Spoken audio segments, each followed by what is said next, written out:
عربی کا ایک شاعر ہے،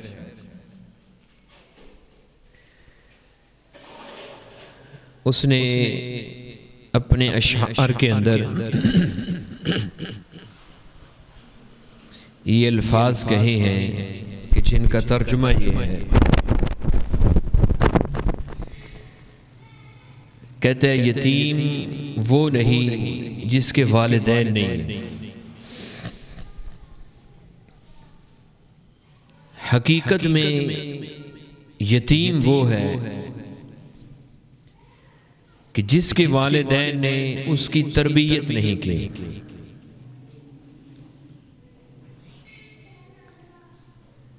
اور یہ بات حقیقت ہے،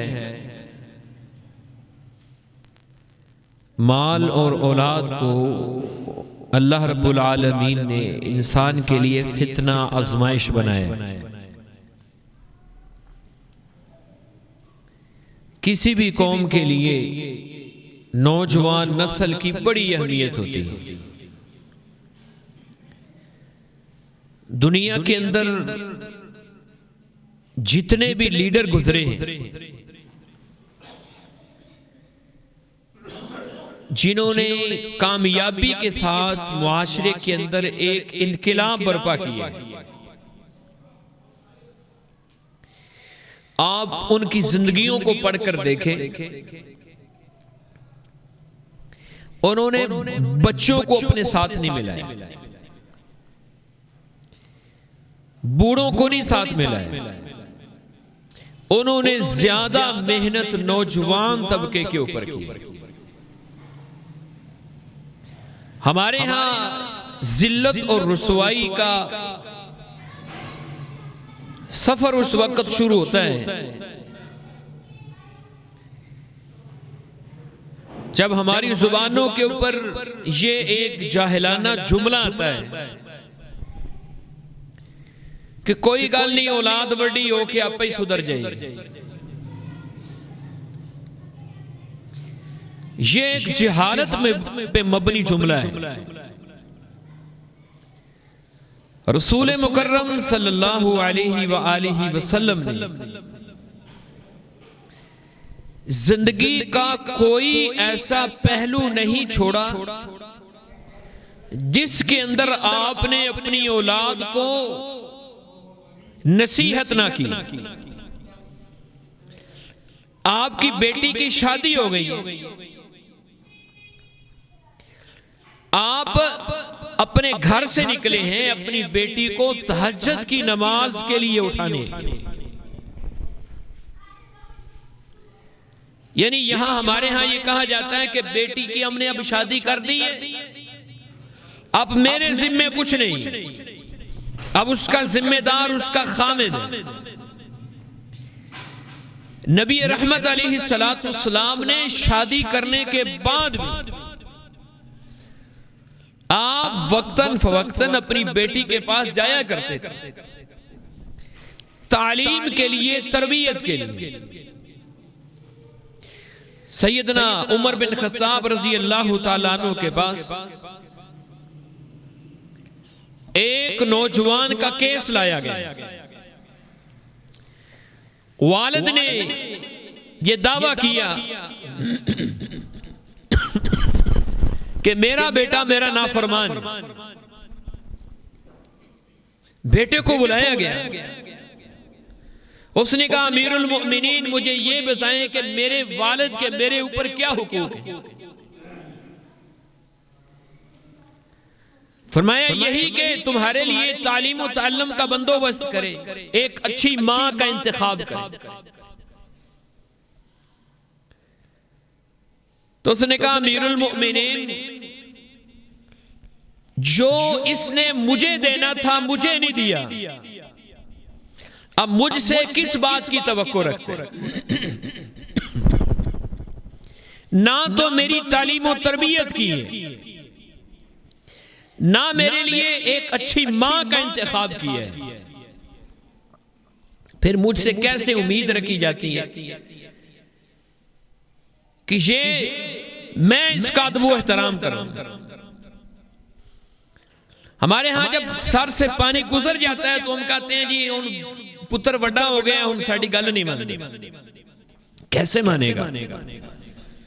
جب اس کی تربیت کرنے کے دن تھے، ایک پیریڈ رسول اللہ صلی اللہ علیہ وسلم نے ترتیب دی ہے اور اس کو بتایا، امت کو سکھایا کہ آپ نے کب کیسے تربیت کرنی۔ حکم کیا ہے؟ اذا افصح اولادکم فعلموا لا الہ الا اللہ۔ جب تمہاری اولاد بولنے کے قابل ہو جائے، جب کچھ کہنے لگے، تو تم نے کوشش یہ کرنی ہے کہ اس کی زبان کے اوپر اللہ کی توحید کا کلمہ جاری۔ اور یہ انبیاء کرام علیہ السلام نے سکھایا اپنی اولادوں۔ یہ ایک بنیادی سبق ہے جس کے بغیر زندگی نہیں۔ اللہ تعالیٰ نے کیا کہا قرآن مجید کے اندر؟ یہ اتنا اہم مسئلہ ہے، اللہ کے پیغمبر علیہ السلام کو اللہ تعالیٰ نے مخاطب کر کے فرمایا، اے پیغمبر بڑی شان ہے، بڑی عزت ہے، بڑی رفعت ہے، بڑی بلندی ہے، محبتیں بڑی ہیں اللہ کے پیغمبر علیہ السلام کے ساتھ، اللہ کو پیار بڑھا ہے۔ لیکن کیا کہا ہے؟ امت کو سمجھایا ہے، کس انداز کے ساتھ؟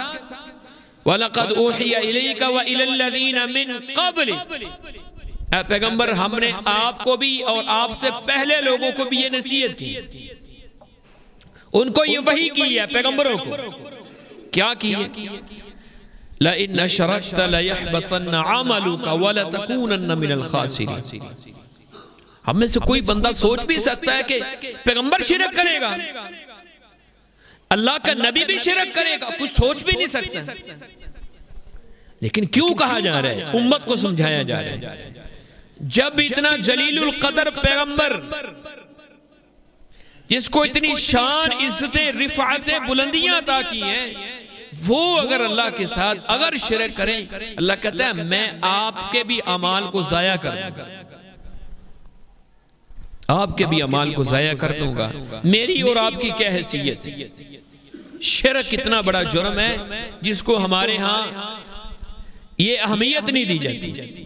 میں نے ایک بڑے معتبر اہل حدیث کے بچے کو دیکھا، اس نے سوشل میڈیا کے اوپر اپنی ایک تصویر کو شیئر کیا اور اوپر لکھا ہوا تھا میں گدائے مصطفیٰ۔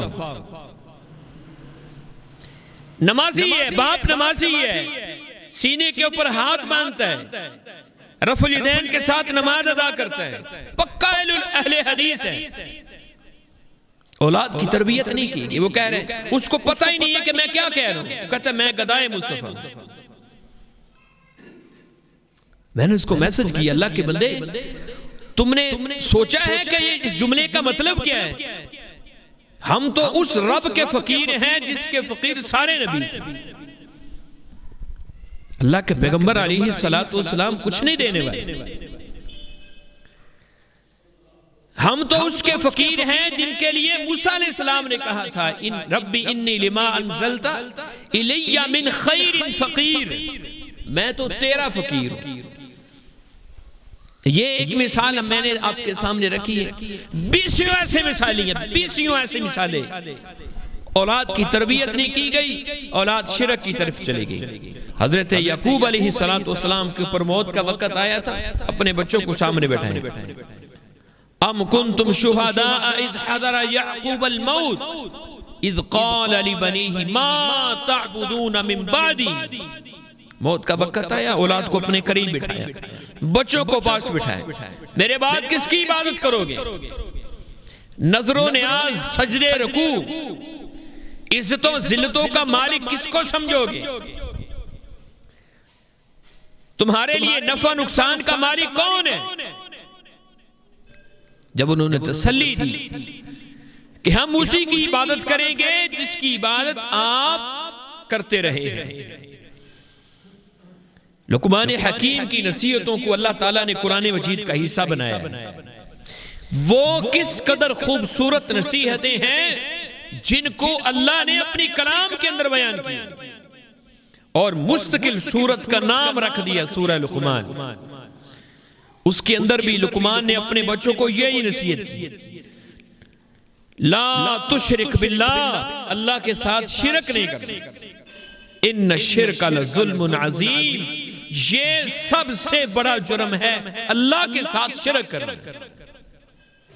اولاد کی تربیت میں سب سے پہلی یہ چیز ہے، آپ اپنی اولاد کو توحید سکھائیں، آپ اپنی اولاد کو اللہ کا تعارف کروائیں، وہ کن طاقتوں کا مالک ہے، وہ بندے سے محبتیں کتنی کرتا ہے، وہ بندے سے پیار کتنا کرتا ہے.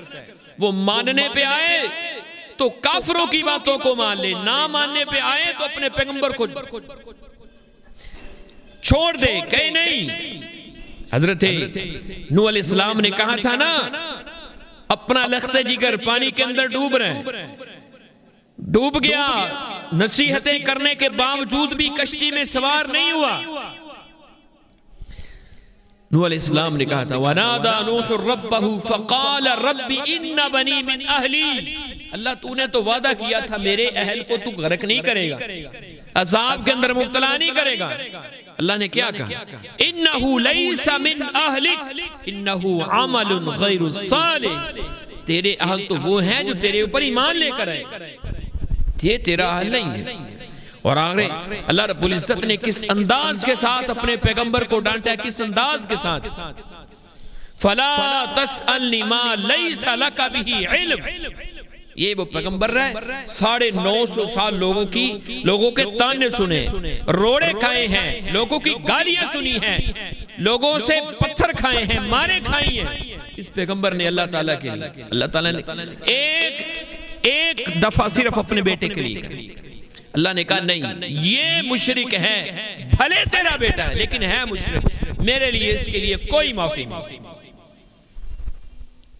فَلَا تَسْأَلْنِ مَا لَيْسَ لَكَ بِهِ عِلْمٍ إِنِّي أَعِظُكَ أَن تَكُونَ مِنَ الْجَاهِلِينَ. دوبارہ اگر تم نے سوال کیا نا، تیرا نام پیغمبروں کی صف سے نکال کے جاہلوں کی صف میں شامل کر دوں گا. اس انداز کے ساتھ اللہ نے اپنے پیغمبر کو ڈانٹا. یہ اللہ کی طاقتیں ہیں، یہ ہم نے سب سے پہلے اپنی اولاد کو سکھانا. اور اگلی بات، توحید کے بعد نماز ہے. نماز کب پڑھنی ہے، حکم کب دینا ہے، مسجد میں کب لے کر آنا ہے. مُرُوا أَوْلَادَكُمْ بِالصَّلَاةِ وَهُمْ أَبْنَاءُ السَّبْعِ سِنِينَ، جب تمہاری اولاد 7 سال کی ہو جائے تو اس وقت مسجد میں لے کر آنے ہیں. ہمارے ہاں یہ ایک المیہ ہے، اکثر نمازیوں کے اندر اتنی تنگ نظری ہوتی ہے نا، اتنی تنگ نظری، مسجد کے اندر بچہ آ نہ جائے بس. آپ بتائیں میری اور آپ کی نمازیں زیادہ خشوع خضوع والی ہیں یا پیغمبر علیہ السلام کی نمازیں زیادہ خشوع خضوع والی؟ جی نبی صلی اللہ علیہ وسلم سے بڑھ کر بھی کسی کی نماز خشوع خضوع والی ہو سکتی نہیں. آپ نے اپنی نمازی امامہ کو اٹھا کے نماز پڑھائی ہے، کوئی مولوی ان پڑھا کے دیکھے ہیں. آپ نماز کے اندر ہیں، سجدے میں جا رہے ہیں، حسن و حسین اوپر چڑھ جاتے ہیں. جو بچہ اوپر چڑھ جاتا ہے کیا وہ آگے نہیں کھیلتا ہوگا؟ اور اگر بچوں کے کھیلنے سے اللہ کے پیغمبر علیہ السلام کی نماز کے اندر خلل نہیں آتا تو میری نماز میں کیوں خلل آتا ہے؟ اصل میں مسئلہ یہ ہے کہ خشوع خضوع کا طریقہ میرا اپنا بنایا ہوا ہے، وہ نہیں ہے جو رسول اللہ صلی اللہ علیہ وسلم کا دیا. اللہ کے بندو، مسجدوں کے اندر بچوں کو ساتھ لے کر آؤ، اپنے ساتھ ان کو کھڑا کرو. حکم ہے 7 سال کے ہو جائیں مسجد میں لے کر آؤ. یہ ان کی تربیت کا وقت ہے، یہ ان کی تربیت کا وقت ہے. اور پورے 3 سال اللہ کے پیغمبر علیہ السلام نے یہ حکم دیا، ٹریننگ کرواؤ. 7 سال سے لے کر 10 سال تک ان کو اپنے پیار کے ساتھ، محبت کے ساتھ ان کو مسجد میں لے کر آنے. پورے 3 سال ٹریننگ کروائی ہے. 7 سال کا ہو گیا، 8 سال کا ہو گیا، 9 سال کا ہو گیا، اب یہ 10ویں سال کے اندر آگے، اب بھی اگر نماز نہیں نہ ادا کرتا تو باپ کے اوپر یہ فرض ہے کہ وہ اپنی اولاد کو مار کے پڑھائے، مار کے پڑھائے۔ یہی وجہ تھی کہ محدثین نے اپنی اولادوں کے اوپر اس انداز کے ساتھ محنت کی۔ عمر بن عبدالعزیز رحمت اللہ علیہ، جن کو 5واں خلیفہ کہا جاتا ہے، وقت کا حکمران ہے، میرے پاس چند تکے آ جائیں، ایک دکان کا مالک بن جاؤں، کہتا میرے کو ٹائم ہی نہیں آگا اپنی اولاد واسطے۔ یہ وقت کا خلیفہ ہے اور اپنی اولاد کی فکر دیکھیے۔ فجر کی نماز ہے، ایک دن دیکھا کہ بیٹا نماز کے اندر 1 رکعت کھڑے ہو کر پڑھ رہا ہے، گھر پہنچے، گھر والوں سے پوچھا اس کی 1 رکعت کیوں لیٹ ہوئی ہے؟ کہا اس کو وقت پہ اٹھا دیا گیا تھا، اپنے بالوں کی مانگ نکالتے نکالتے اس نے اپنی 1 رکعت کو ضائع کر دیا۔ تاریخ والوں نے لکھا جب صبح یہ عمر بن عبدالعزیز کچہری کے اندر بیٹھے ہیں، سب سے پہلے جس مجرم کو لایا گیا وہ اپنا بیٹا تھا۔ حجام کو بلایا، کہا اس کے سر سے وہ بال اتار دو، اس کی ٹنڈ کر دو جس کو نماز سے غافل کر۔ ہمیں ایسے بال نہیں چاہیے، نماز سے غفلت اولاد کی۔ ہمارے یہاں کیا ہوتا ہے، 7 سال کی عمر ہے، گرمیوں میں اس لیے نہیں اٹھاتے کہ راتاں کیے نہیں، سردیوں میں اس لیے نہیں اٹھاتے کہ سردی بڑی ہے، اور جب بات حد سے گزر جاتی ہے تو پھر آ جاتے ہیں قاری صاحب کے پاس، قاری صاحب دعا کرو میرا پتر نمازی بن جائے۔ اب قاری صاحب کی دعا کیا کرے؟ اللہ کے بندو، محنت ہے، محنت میرے ذمے ہے، یہ اولاد میرا سرمایہ ہے، سرمایہ۔ رسول اللہ صلی اللہ علیہ وسلم نے فرمایا اذا مات الانسان انقطع عنہ عمل،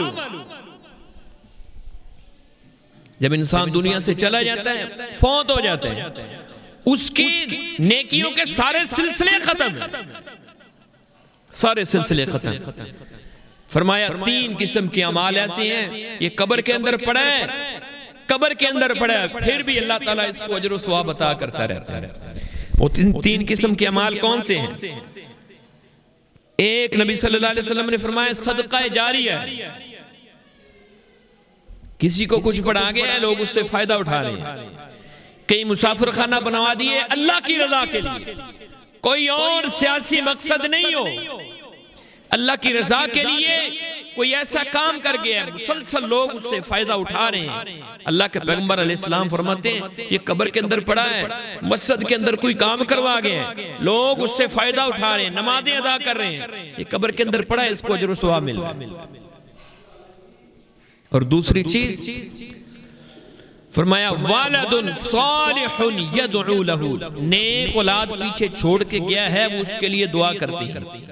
اولاد نیک کیسے ہوگی؟ نمازوں کے بغیر اولاد نیک ہو سکتی ہے؟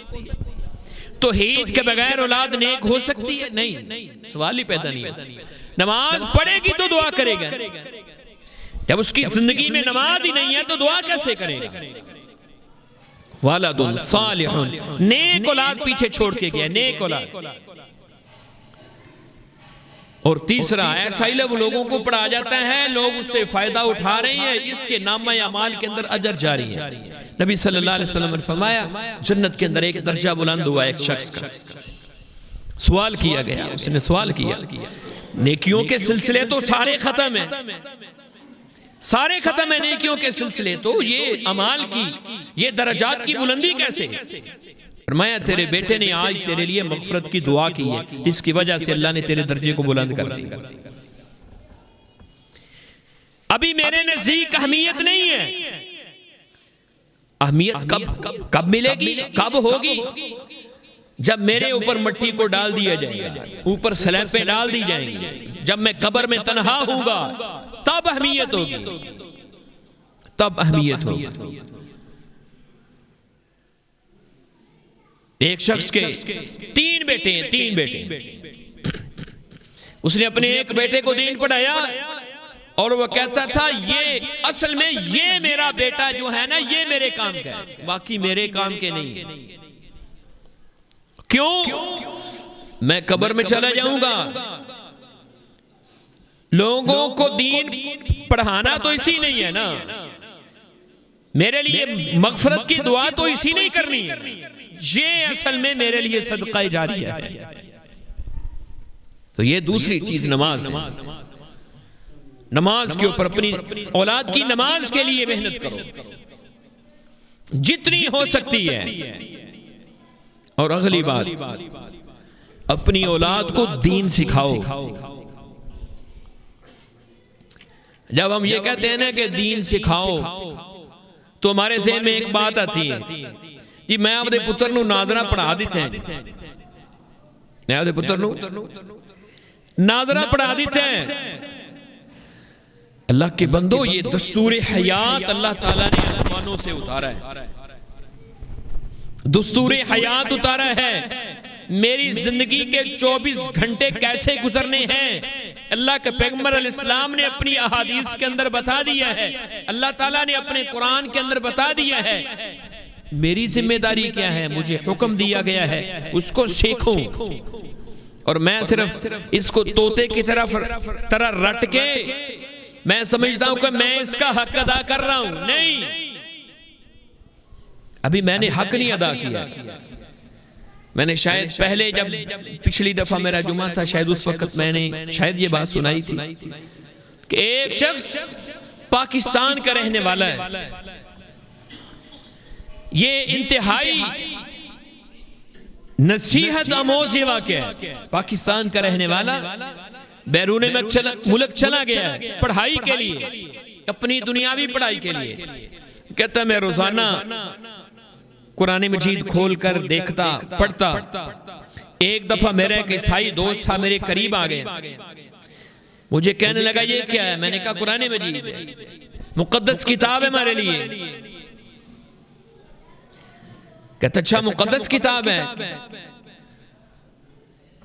کہتا ہے مجھے بتاؤ کہ اس کے اندر لکھا کیا ہے۔ اس نے واپس آ کر باقاعدہ ایک کتاب لکھی ہے کہ قرآن مجید کو ترجمہ تفسیر کے ساتھ سیکھنے کی اہمیت کیا ہے، باقاعدہ ایک کتاب لکھی ہے اس کی۔ وہ کہتا ہے جب اس نے مجھ سے پوچھا نا تو اس وقت میرے لیے یہ تھا کہ کاش زمین پھٹے اور میں اس کے اندر دفن ہو جاؤں، جسم سے پسینے چھوٹنے لگے کہ مجھے یہ نہیں پتا کہ یہ میری مقدس کتاب ہے، مجھے بسم اللہ کا، مجھے تو سورۃ فاتحہ کا ترجمہ نہیں آتا۔ میں اور آپ ذرا اپنے آپ سے سوال کریں، ہمارے اندر ایک قاضی ہے، اس سے آپ پوچھئے، میرے سامنے آج ایک عیسائی بیٹھ جائے، میرے سامنے کوئی یہودی بیٹھ جائے، غیر مسلم بیٹھ جائے، مجھ سے پوچھے بتاؤ نماز میں کیا پڑھتے ہو؟ قرآن مجید جس کو تم صبح و شام طوطے کی طرح رٹ کے 5 پارے پڑھ جاتے ہو، بتاؤ اس کے اندر اللہ نے کیا حکم دیے ہیں؟ میرے پاس کیا جواب ہے؟ محدثین نے کتنی محنتیں کی ہیں، یہ دین ہم تک ایسے نہیں پہنچ گیا۔ امام فرخ رحمت اللہ علیہ بہت بڑے محدث گزرے، ایک دفعہ جہاد پہ جانے لگے، بیوی امید سے تھی، اپنی بیوی کو چند اشرفیاں دے کر چلے گئے۔ جہاد کا یہ سلسلہ لمبے سے لمبا تر ہوتا چلا گیا، 27 سال گزر گئے۔ 27 سال کے بعد اب یہ جو بچہ ماں کے پیٹ میں تھا یہ بڑا ہو گیا، جوان ہو گیا۔ یہ جو آج سے 27 سال پہلے گیا تھا یہ اب بوڑھا ہو چکا ہے، واپس اپنی بستی میں آئے، اپنے گھر میں آئے، ماحول ہی بدل چکا ہے۔ 27 سال پہلے کیا ماحول ہوگا، 27 سال کے بعد کیا ماحول؟ تلاش کرتے کرتے اپنے گھر پہ کے دروازے پر پہنچے، دستک دی دروازے پہ۔ یہ بستی کون سی تھی؟ یہ مدینہ کی بستی تھی، مدینہ المنورہ کی بستی تھی۔ دروازے پر دستک دی، دروازہ کھلا، ایک خوبصورت نوجوان اس نے دروازہ کھولا۔ اب یہ امام فرخ ان کے ذہن میں یہ ہے کہ میرا اپنا گھر ہے، مجھے کون روک سکتا ہے گھر میں داخل ہونے سے؟ یہ نہیں جانتے کہ یہ سامنے جو خوبصورت نوجوان کھڑا ہے، اس کی داڑھی ہے، سر کے اوپر پگڑی ہے، یہ کون ہے؟ بلا جھجک گھر کے اندر داخل ہونے لگے تو اس نے آگے سے روک دیا۔ اس نے کہا تم ہوتے کون ہو میرے گھر میں داخل ہونے والے؟ بیٹے نے کہا، باپ بھی نہیں پہچانتا اپنے بیٹے کو، اس نے دیکھا ہی نہیں ہے۔ دونوں باپ بیٹوں کی آوازیں بلند ہونے لگی، وہ کہتا ہے میرا گھر ہے، وہ کہتا ہے میرا گھر ہے۔ ادھر سے جب بیوی نے آوازیں سنی، محلے دار بھی اکٹھے ہو گئے۔ اس بیوی نے کہا، جب اس نے آوازیں سنی تو اس نے پہچانا، اس نے بیٹے کو مخاطب کر کے فرمایا کہ یہ تمہارا باپ ہے، یہ تمہارا باپ ہے۔ اور بچے باپ کو بتایا کہ یہ تمہارا بیٹا ہے۔ گھر کے اندر بیٹھے، اس نے جاتے ہی سوال کیا، بتاؤ مجھے جو پیسے دے کر گیا تھا، مال دے کر گیا تھا، اشرفیاں دے کر گیا تھا، وہ کہاں خرچ کی؟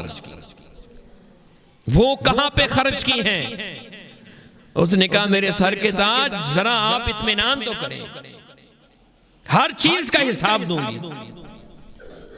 فجر کی نماز کا وقت ہے، مسجد نبوی ہے، منبر رسول ہے، نماز کا اختتام ہوا، ایک خوبصورت نوجوان منبر پہ بیٹھا ہے۔ یہ فرخ جو پیچھے بیٹھا ہوا ہے، ساتھ بیٹھے ہوئے شخص سے پوچھتا ہے یہ کون ہے؟ کون خوش نصیب شخص ہے کہ جو درس حدیث دے رہا ہے اور مجمع ہے، سامنے بڑے بڑے محدثین بیٹھے ہیں۔ اس شخص نے کیا کہا؟ اس نے کہا ہذا ربیعہ بن ابی عبد الرحمن، یہ وقت کا محدث ربیعہ ہے جس کا باپ آج سے کئی سال پہلے جہاد کے لیے گیا۔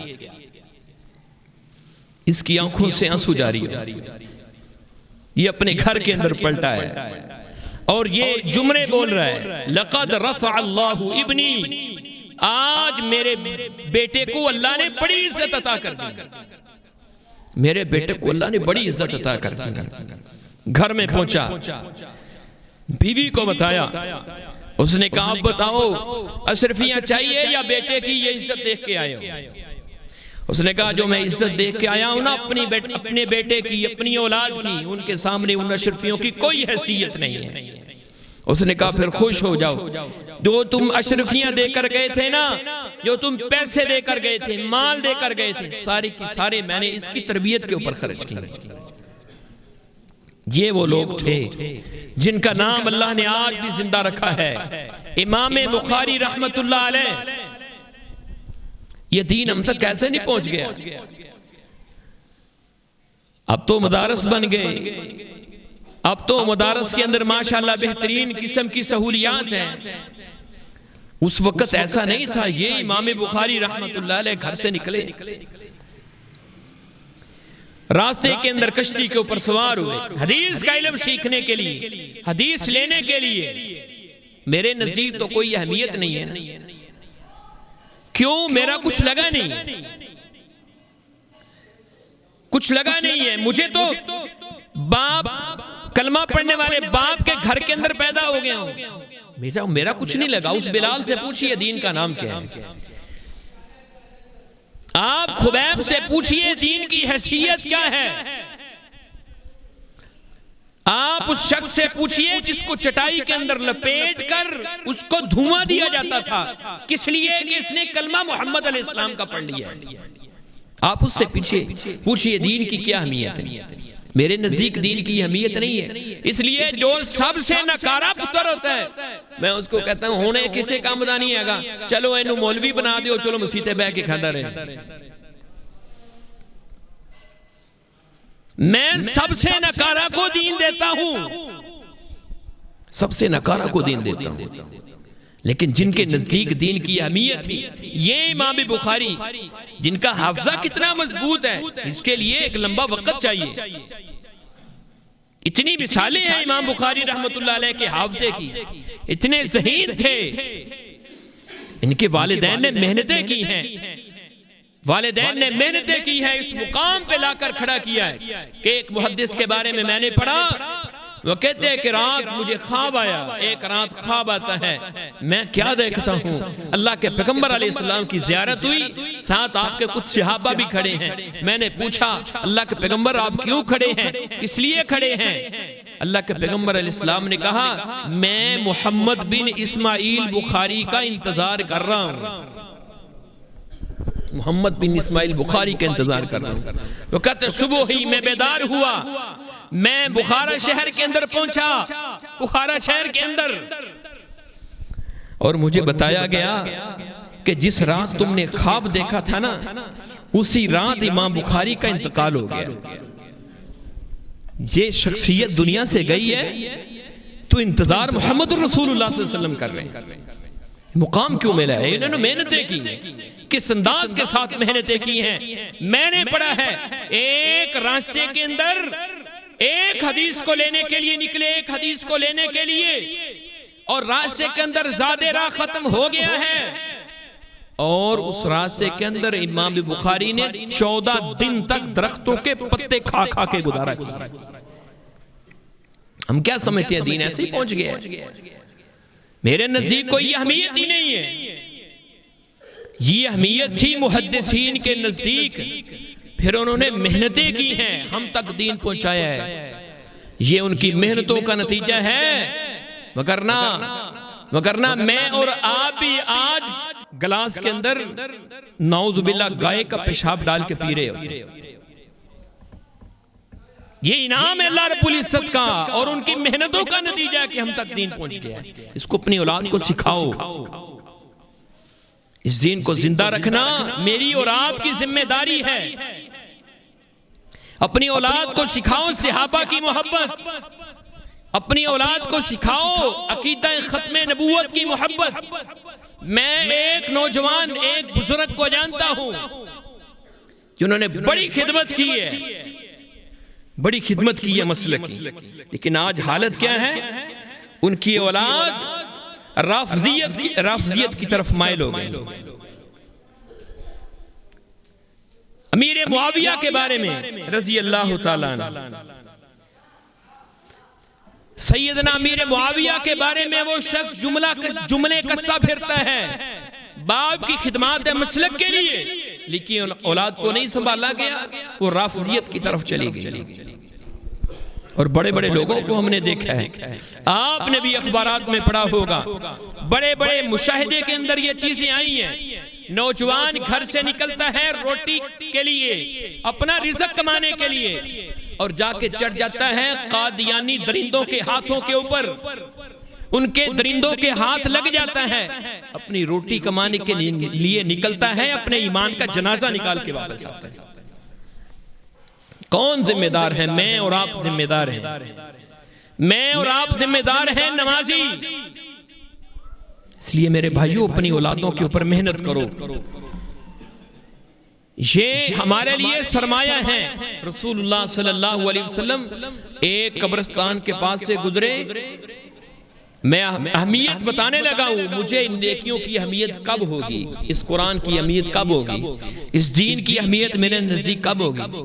آپ قبرستان کے پاس سے گزرے، آپ نے صحابہ کرام سے پوچھا میرے صحابہ بتاؤ تمہارے نزدیک اس وقت یہ جو قبر کے اندر پڑا ہے اس کی کیا خواہش ہو سکتی ہے، کیا خواہش ہو سکتی ہے؟ فرمایا اللہ کے پیغمبر آپ بھی بتائیں. آپ نے فرمایا اس وقت اس کی یہ خواہش ہو سکتی ہے کہ کاش اسے 2 رکعات نماز پڑھنی نصیب ہو جائے، 2 رکعات نماز پڑھنی نصیب ہو جائے. میرے بھائیوں میں نے بھی دنیا سے جانا ہے، آپ نے بھی جانا ہے، کوئی دنیا کے اندر ہمیشہ رہنے کے لیے نہیں آیا. دین کی اہمیت اگر نہیں نہ پتا، دین کی اہمیت نہیں نہ پتا تو آپ اس قبر کو دیکھیں، اس قبر کو دیکھیں، کھلی ہوئی قبر ہے۔ ہمارے ایک دوست ہیں، کہتے ہیں میں ایک دن قبرستان کے اندر گیا، کچھ وقت تھا تو میں کچھ دیر کے لیے کھلی ہوئی قبر کے اندر لیٹ گیا۔ کتنے سیکنڈ؟ 30 سیکنڈ۔ کہتے ہیں میں بمشکل 30 سیکنڈ لیٹا ہوں اس قبر کے اندر، اور مجھے یقین تھا کہ میں اگر چند سیکنڈ اور لیٹ جاتا نا تو میرا کلیجہ پھٹ جانا۔ جب مجھے بات بتا رہے تھے نا تو میرے ذہن میں یہ بات گردش کر رہی تھی کہ جو 30 سیکنڈ لیٹا ہے اس قبر کے اندر تو اس کا کلیجہ پھٹنے کو آ رہا ہے، کس نے قیامت کی دیواروں تک لیٹنا ہے اس کا کیا حالت ہے؟ اس کی کیا حالت ہوگی؟ تنہا انسان قبر کے اندر، تنہا۔ اس وقت میرے بچوں کی دعائیں میرے کام آئیں گی۔ میدان محشر کے اندر میں نے اور آپ نے رب کے سامنے کھڑے ہو کر ایک ایک چیز کا حساب دینا ہے، ایک ایک چیز کا حساب دینا ہے۔ اللہ تعالیٰ نے کیا کہا؟ تَكَادُ تَمَيَّزُ مِنَ الْغَيْظِ، جہنم کی حالت اللہ تعالیٰ نے بیان کیا، قریب ہے کہ غصے سے پھٹ جائے۔ مجرموں کو دیکھ کر اس کی حالت یہ ہوگی۔ اس وقت مجھے پتا چلے گا کہ میری نیکیوں کی میرے لیے کیا اہمیت ہے، اپنی اولاد کو سکھائیے گا دین، اس کی کیا اہمیت ہے میرے لیے۔ تو میرے بھائیوں، یہ میں درد لے کر آپ کے پاس آیا ہوں، یہ میں ایک فکر آپ کو دینے کے لیے آیا ہوں۔ آپ سب صبح جب مسجد کے اندر آتے ہیں نا، بڑے بڑے لوگوں کو ہم نے دیکھا ہے، بابا جی سفید داڑھی ہے، پترانو جا کے ادو جگانا ہے جدو مسجد وچ جماعت ہو جائے، نماز کے بعد جا کے بیدار کرتا ہے۔ تہجد گزار لوگوں کو ہم نے دیکھا ہے، اذانیں پڑھنے والوں کو ہم نے دیکھا ہے۔ کون فکر کرے گا؟ میں نے اور آپ نے فکر کرنی ہوگا۔ اگر نہیں کرو گے تو رب کے سامنے تمہارا گریبان پکڑ کے تمہاری اولاد تمہیں جھنجھوڑے گی، پوچھیں گی تم سے دین کیوں نہیں سکھایا، دین کیوں نہیں سکھایا۔ ایک شخص کا میں نے واقعہ پڑھا، آخری بات ہے، جب اس دنیا سے چلا گیا، جا رہا تھا، اس کی بیٹے نے اپنی ساری ڈگریاں اکٹھی کی اور باپ کے سامنے رکھ دی۔ کہا ابا جان آپ تو دنیا سے جا رہے ہیں، آپ نے مجھے یہ اتنی ڈگریاں تھما دی ہیں، لیکن مجھے تو یہ بھی نہیں پتا کہ جب آپ دنیا سے چلے جائیں گے میں نے آپ کا جنازہ کیسے پڑھنا ہے، کیسے جنازہ پڑھنا ہے۔ کیا یہ فکر اور مجھے اور آپ کو نہیں ہونی چاہیے؟ لاکھ کوئی تہجد گزار امام ہو، لاکھ کوئی تہجد گزار قاری صاحب ہو، لاکھ تہجد گزار خطیب ہو، لیکن ایک طرف آپ کا بیٹا ہے، جس انداز کے ساتھ آپ کا بیٹا مصلی پہ کھڑا ہو کر آپ کے لیے دعائیں مغفرت کرتا ہے، کائنات کا کوئی ولی اس درد کے ساتھ آپ کے لیے مغفرت کی دعا نہیں کر سکتا، نہیں دعا کر سکتا اس درد کے ساتھ، اس درد کے ساتھ آپ کا بیٹا سامنے کھڑا ہو کر آپ کے لیے مغفرت کی دعا کرے گا۔ ہم کیوں ڈھونڈتے ہیں؟ ہم کیوں ڈھونڈتے ہیں؟ باپ فوت ہو گیا ہے، بیٹا فوت ہو گیا ہے، ہمشیرہ فوت ہو گئی ہے، لبو مولوی صاحب آگے انہوں غسل دیں، میں نے کیوں نہیں سیکھا ہے؟ میں نے کیوں نہیں سیکھا؟ میں ایک گاؤں کے اندر درس دینے کے لیے گیا، عشاء کی نماز کے بعد امام صاحب ان کے فوت ہو گئے تھے، اللہ تعالیٰ ان کی مغفرت فرمائے۔ مجھے پتا چلا پورے گاؤں کے اندر کوئی ایسا شخص نہیں ہے جو کسی میت کو غسل دے سکے، پورے گاؤں کے اندر کیسے مسلمان ہیں، کیسے نمازی ہیں، کیسے دیندار ہیں، چھتر نہ پڑے تو اور کیا، ٹینشنیں نہ آئے تو اور کیا ہو، مصیبتیں نہ آئے تو اور کیا ہو۔ تو یہ میرا درد ہے آپ کے لیے۔ آج سے میں بھی وعدہ کرتا ہوں، آپ بھی اپنے آپ سے وعدہ کریں کہ ہم نے انشاءاللہ اپنی اولادوں کے اوپر محنتیں کرنی، ہم نے اپنی اولاد کو دیندار بنانا ہے، اپنی آخرت کے لیے ان کو تیار کرنا ہے۔ اللہ مجھے اور آپ کو عمل کی توفیق عطا فرمائے۔ وآخر دعوانا الحمدللہ رب العالمین۔